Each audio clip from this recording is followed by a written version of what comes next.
வணக்கம்.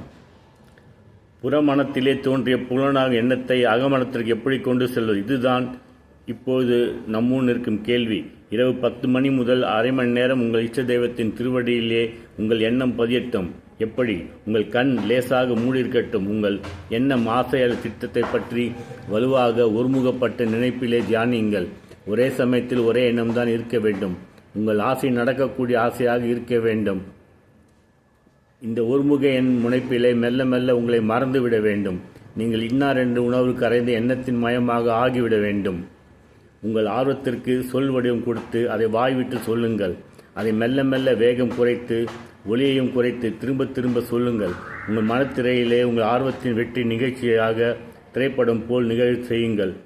அந்த நிகழ்ச்சியிலேயே நினைவை படரவிட்டு அப்படியே படுக்கையிலே எண்ணமற்ற சலனமற்ற ஓய்விலே ஒடுங்கி விடுங்கள். அத்தகைய ஓய்வு துரிய நிலையாக வாய்த்துவிட்டால் பெரிய சித்தி நிலை பெற்றுவிட்ட ஆன்மீக ஞானியாக விட்டீர்கள் என்பதை அறிக. அல்லது கிடைத்தது வெறும் தூக்கம்தான் என்றாலும் கட்டையாக உறங்கி கிடக்கும் மற்றவர்களை விட நீங்கள் உயர்ந்தவர்கள்தான்.